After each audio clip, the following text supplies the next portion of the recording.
KRS Srirangapatna Mandya ಇಲ್ವಾಲ Hunsur Madikeri. ಬನ್ನಿ ನಾವು ಈ ಕಡೆ KRS ರೂಟ್ ಹೋಗೋಣ.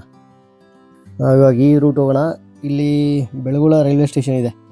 ಮೈಸೂರು ಎಂಟ್ರಿ ಆಗಬೇಕಾದ್ರೆ ಬೆಳಗುಳ ರೈಲ್ವೆ ಸ್ಟೇಷನ್ ಬರುತ್ತೆ, ಹಾಸನ ರೂಟು. ಹೀಗೆ ಮುಂದೆ ಹೋಗೋಣ ಬನ್ನಿ. ನಾವು ಬೆಂಗಳೂರಿಂದ ಬರೋರು ಮಡಿಕೇರಿ ರೂಟ್ ಏನಾದರೂ ಹೋಗಬೇಕು ಅಂತಂದರೆ ಶ್ರೀರಂಗಪಟ್ಟಣದಿಂದ ಬಲಗಡೆ ಪಾಲಹಳ್ಳಿ ಪಂಪ್ ಹೌಸು ಆ ರೂಟ್ ಬಂದು ಈ ರೋಡಿಗೆ ಜಾಯ್ನ್ ಆಗಿಬಿಡ್ತಾರೆ. ಹೀಗೆ ಸೀದಾ ಹೋದರೆ ಶ್ರೀರಂಗಪಟ್ಟಣಕ್ಕೆ ಹೋಗೋ ರೋಡು. ಪಂಪ್ ಹೌಸು ಪಾಲಹಳ್ಳಿ ರೂಟಿಂದ ಹೋಗಿ ಸ್ಟ್ರೈಟು ಶ್ರೀರಂಗಪಟ್ಟಣ ಪಕ್ಕ ಜಾಯ್ನ್ ಆಗುತ್ತೆ. ಬನ್ನಿ ನಾವು ಇವಾಗ ಎಡಗಡೆ ಹೋಗಬೇಕು. ಇದು ಬೃಂದಾವನ ರೋಡು. ಬನ್ನಿ ಮುಂದೆ ಹೋಗೋಣ. ಹಾಗೆ ಇಲ್ಲಿ ಮಧ್ಯದಲ್ಲಿ ಒಂದು ರೋಡ್ ಬಿಲ್ಡ್ ಆಗ್ತಾ ಇದೆ. ಮೋಸ್ಟ್ಲಿ ಅದು ಡೈರೆಕ್ಟ್ ಮಡಿಕೇರಿಗೆ ಹೋಗೋಂಥ ರೋಡ್ ಏನೋ. ಪಾಲಹಳ್ಳಿಗೆ ಬಂದು ಬರೋಂಥ ಅವಶ್ಯಕತೆ ಇರಲ್ಲ. ನೆಕ್ಸ್ಟ್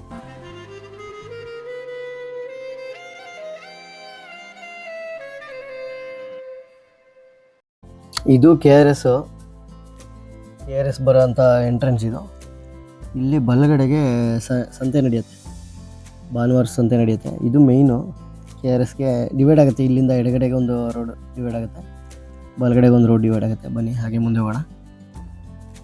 ಇನ್ನು ಈ KRS ಬಂದು ಶ್ರೀರಂಗಪಟ್ಟಣ ತಾಲೂಕು ಬರುತ್ತೆ, ಮಂಡ್ಯ ಜಿಲ್ಲೆ. ಮುಂದೆ ಹೋಗೋಣ ಬನ್ನಿ. ಹಾಗೆ ಇದು ಮಧ್ಯದಲ್ಲಿ ಒಂದು ಪೊಲೀಸ್ ಸ್ಟೇಷನ್ ಇದೆ ನೋಡಿ, KRS ಪೊಲೀಸ್ ಸ್ಟೇಷನು. ಈಗ ಬಲಗಡೆ ಹೋಗೋಣ. ಹೀಗೆ ಮುಂದೆ ಹೋಗೋಣ. ಮುಂದೆ ಹೋದರೆ ಒಂದು ಸರ್ಕಲ್ ಸಿಗುತ್ತೆ, ಸರ್ಕಲ್ ಕಡೆ ಹೋಗೋಣ ಬನ್ನಿ. ಮುಂದೆ ಬಂದರೆ ಇಲ್ಲಿ ರೋಡ್ ಡಿವೈಡ್ ಆಗುತ್ತೆ, ಸರ್ಕಲ್ಲು KRS. ಈಗ ನಾವು ಡ್ಯಾಮ್ ಕಡೆ ಹೋಗೋಣ ಬನ್ನಿ. ಎಡಗಡೆ ಈ ರೋಡು. ಹಾಗೆ ಮುಂದೆ ಹೋಗೋಣ. ಎಲ್ಲ ವಾಕೆಲ್ಲ ಬಂದಿದ್ದಾರೆ ಬೆಳಗ್ಗೆನೇ. ನಾವು ಬೆಳಗ್ಗೆನೇ ಬಂದಿರೋದ್ರಿಂದ ಫಸ್ಟು KRS ಡ್ಯಾಮ್ ಹೇಗಿದೆ ನೋಡ್ಕೊಂಡು ಹೋಗೋಣ ಬನ್ನಿ. ಹೂ ಬನ್ನಿ ಮುಂದೆ ಹೋಗೋಣ. ಎಡಗಡೆ ಇಲ್ಲ ಈ ಜಾಗ ಅಲ್ಲ, ಆ ರೋಡಲ್ಲಿ ಹೋಗ್ಬೇಕಾಗಿತ್ತು. ಬನ್ನಿ ಆ ರೋಡಲ್ಲಿ ಹೋಗೋಣ. ರೋಡ್ ಹೊಸ್ದಾಗಿ ಮಾಡಿದಾರಲ್ಲ, ಗೊತ್ತಾಗೋದಿಲ್ಲ. ಪರವಾಗಿಲ್ಲ, ಬೆಳಗ್ಗೆನೇ ವಾಕೆಲ್ಲ ಬರ್ತಾರೆ. ಮೋಸ್ಟ್ಲಿ ಆ ಪೊಲೀಸ್ ಸ್ಟೇಷನ್ ಪಕ್ಕದ ರೋಡಿಂದ ಬಂದಿರಿ ಈ ರೋಡಿಗೆ ಬಂದು ಜಾಯ್ನ್ ಆಗ್ಬೋದಾಗಿತ್ತು ಏನೋ, ಗೊತ್ತಿಲ್ಲ. ರೋಡ್ ಗೊತ್ತಿರಲಿಲ್ವಲ್ಲ, ಹಾಗಾಗಿ ಈ ಕಡೆಯಿಂದ ಕರ್ಕೊಬಂದೆ ನಮ್ಮನ್ನು. ಬಲಗಡೆಗೆ ಇವಾಗ ಕಾಣಿಸುತ್ತೆ ನೋಡಿ, ಬಲಗಡೆಗೆ ಇರೋದೆ KRS ಡ್ಯಾಮು. ನೋಡೋಣ ಮುಂದೆ ಎಷ್ಟು ಹತ್ರಕ್ಕೆ ಹೋಗೋಕ್ಕಾಗುತ್ತೆ ಅಷ್ಟು ಹತ್ರ ಹೋಗಿ ಒಂದು ವಿಡಿಯೋ ಮಾಡ್ಕೊಳ್ಳೋಣ. KRS dam. Drone no fly zone ಅಂತ ಏನೋ ಬರ್ದಿದ್ದಾರೆ. ಡ್ರೋನ್ ಎಲ್ಲ ಉಡಾವಣೆ ಮಾಡೋಂಗಿಲ್ಲ. ಇನ್ನು ಇಲ್ಲಿ ವಿಶ್ವೇಶ್ವರಯ್ಯ ಅವ್ರದ್ದು ಸ್ಟ್ಯಾಚ್ಯೂ ಇದೆ. ಆ ಕಡೆ ಮೋಸ್ಟ್ಲಿ ರಾಜರು ಸ್ಟ್ಯಾಚ್ಯೂ ಇರ್ಬೋದು ಮೋಸ್ಟ್ಲಿ. ಇದು ಡ್ಯಾಮು. ಆವಾಗಿನ ಕಾಲದಲ್ಲಿ ಒಳಗಡೆಗೆ ಬಿಡ್ತಾಯಿದ್ರಂತೆ. ಈಗ 100 ವರ್ಷ ಹಳೇದಾಗಿದೆಯಲ್ಲ, ಹಾಗಾಗಿ ಬಿಡ್ತಾಯಿಲ್ಲ. ಅಲ್ಲಿಂದ ನೀರು ಬಿಡ್ತಾರೆ. ನೀರು ನೋಡ್ಬೋದು, ಆವಾಗ ನೀರು ಬಿಟ್ಟಾಗ ಬಂದು ನೋಡಿದ್ರೆ ಸಖತ್ತಾಗಿರುತ್ತೆ. ಮುಂದೆ ಹೋಗೋಣ ಬನ್ನಿ. ಇವಾಗ ಬೃಂದಾವನ ಬರ್ತಾರಲ್ವ, ಬೇರೆ ಊರಿಂದ ಎಲ್ಲ ಬಂದರೆ ಬೃಂದಾವನ ಲೈಟಿಂಗ್ಸು, ಅಲ್ಲಿ ಲೈಟ್ ಬಿಟ್ಟು ನೀರೆಲ್ಲ ಫ್ಲೈ ಮಾಡಿಸಿ ಆ ಥರ ಎಲ್ಲ ಆಗಿರುತ್ತೆ. ಸಂಜೆ ಅದು ಅದೇನೋ ಶೋ, ವಾಟರ್ ಶೋ ಅದೆಲ್ಲ ಮಾಡ್ತಾರೆ. ಇದು ಆ ರೋಡು, ಬೃಂದಾವನಕ್ಕೆ ಹೋಗೋ ರೋಡು. ಬೃಂದಾವನ ಹೋದರೆ ಈ ಕಡೆಯಿಂದ ನೋಡ್ಬೋದು ಏನು ಡ್ಯಾಮ್ನ. ನಾವು ಆ ಕಡೆ ಸೈಡು ನೋಡೋದಕ್ಕಾಗೋದಿಲ್ಲ. ಸಣ್ಣ ಕಾಲುವೆಗಳಿರ್ತವೆ, ಇಲ್ಲೆಲ್ಲ ದೊಡ್ಡ ಕಾಲುವೆಗಳೆಲ್ಲ ಇದ್ದಾವೆ. ಈ ಕಡೆಯಿಂದ ಹೋದರೆ ಕಾಲುವೆಗಳೆಲ್ಲ ಕಾಣುತ್ತೆ. ಇನ್ನು ಡ್ಯಾಮ್ ನೀರು ಹೋಗೋದಕ್ಕೆ ಇವಾಗ ನಾವು ಹೋಗ್ತಾ ಇರೋದು ಒಂದು ಸೇತುವೆ ಇದೆ ಅಲ್ವಾ, ಇವಾಗ ಹೊಸ ಸೇತುವೆ ಮಾಡಿದಿರೋದು. ಆವಾಗ ಇದು ಟೋಲು, ಮುಂದೆ ಸೇತುವೆ ಇದೆ. ಬನ್ನಿ ಸೇತುವೆ ಕಡೆ ಕರ್ಕೊಂಡು ಹೋಗ್ತೀನಿ.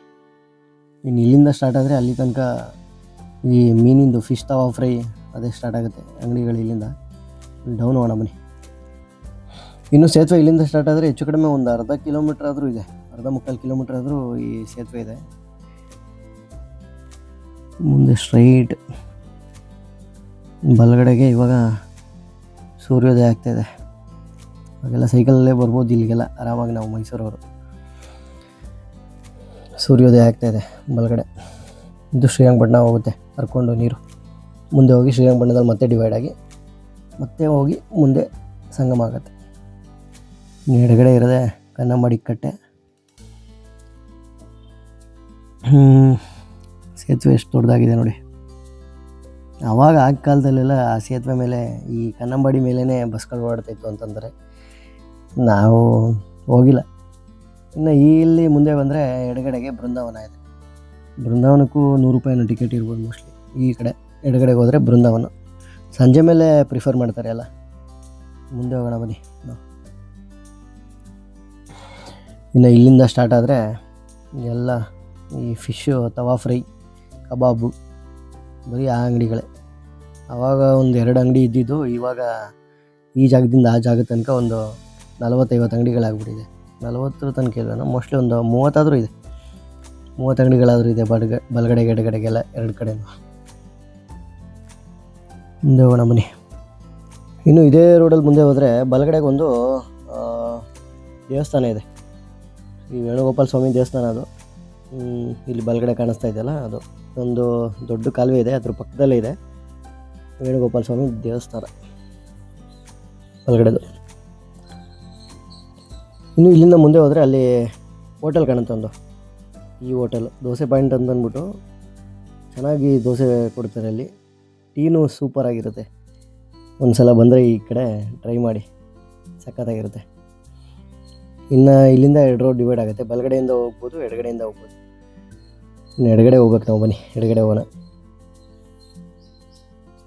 ಇದು ಒಂದು KRS ಇಂದನೇ ಹಿಂದ್ಗಡೆ ಬಿಟ್ಟಿರೋ ನೀರು. ಅಲ್ಲಿ ಈ KRS ಇಂದ ಮೋಸ್ಟ್ಲಿ ಎಲೆಕ್ಟ್ರಿಕ್ ಉತ್ಪಾದನೆ ಮಾಡ್ತಾರಲ್ಲ, ಅಲ್ಲಿಂದ ನೀರು ತೊಗೊಂಬಂದು ಇಲ್ಲಿಗೆ ಬಿಡ್ತಾರೆ.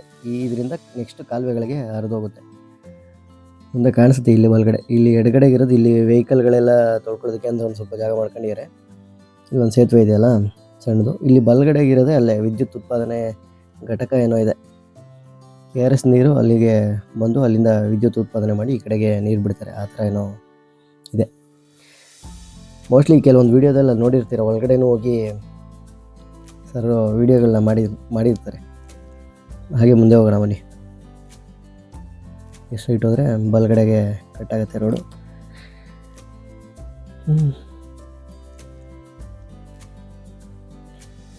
ಇನ್ನು KRS ಕಡೆಯಿಂದ ಬಂದರೆ ಇಲ್ಲಿ ಆ ಕಡೆಯಿಂದ ಬಂದಿದ್ರೆ ಎಂಟ್ರಿ ಕೊಟ್ಟಿದ್ರೆ ಈ ಕಡೆಯಿಂದ ಇಲ್ಲಿ ತನಕ ಬಂದು ಎಂಡ್ ಆಗುತ್ತೆ. ಇದು KRS ಆ ಬ್ರಿಡ್ಜು ಬಂದು ಎಂಡ್ ಆಗೋದು ಜಾಗ ಇದು. ಇನ್ನು KRS ಡ್ಯಾಮ್ ಬಂದು ಹಳೇದು ಇದೆಯಲ್ಲ, 2421 ಮೀಟ್ರು ಉದ್ದ ಇದೆ. ಹೈಟ್ ಬಂದು 39.8 ಮೀಟ್ರು ಉದ್ದ ಇರೋದು. ಎಷ್ಟಿದೆ ಅಲ್ಲ ಉದ್ದ, ಅಗಲ ಎಲ್ಲ ಆಗಿನ ಕಾಲದಲ್ಲೇ ಕಟ್ಟಿರೋದು. ಇನ್ನು ಈ ಜಾಗದಿಂದ ಎಲೆಕ್ಟ್ರಿಕ್ ಸಪ್ಲೈ ಬರುತ್ತಲ್ಲ, ಈ ನೀರು ಇಲ್ಲಿಂದ ಬಂದು ಅಲ್ಲಿಗೆ ಬರುತ್ತೆ. ಎಲೆಕ್ಟ್ರಿಕ್ ಸಪ್ಲೈ ಮಾಡೋದು, ಎಲೆಕ್ಟ್ರಿಕ್ ಉತ್ಪಾದನೆ ಮಾಡ್ತದಲ್ಲ ಆ ರೋಡ್. ಇನ್ನು ಮುಂದೆ ಹೋಗೋಣ ಬನ್ನಿ. ಇಲ್ಲಿ ದೂರದಲ್ಲಿ ಕಾಣ್ತಾ ಇರ್ಬೋದು ನಿಮಗೆ ವೇಣುಗೋಪಾಲ ಸ್ವಾಮಿ ದೇವಸ್ಥಾನ. ಮುಂದೆ ಆ ಕಡೆಯಿಂದ ನೆಕ್ಸ್ಟ್ ವಿಡಿಯೋದಲ್ಲಿ ಕವರ್ ಮಾಡಿ ಆ ಕಡೆ ಕರ್ಕೊಂಡು ಹೋಗ್ತೀನಿ ಬನ್ನಿ. ಕಣ್ತುಂಬ ಮಲಗೋನೆ ರಿಚ್ಚು, ದುಡ್ಡು ದುಡಿದಷ್ಟು ಹೆಚ್ಚುತ್ತೆ.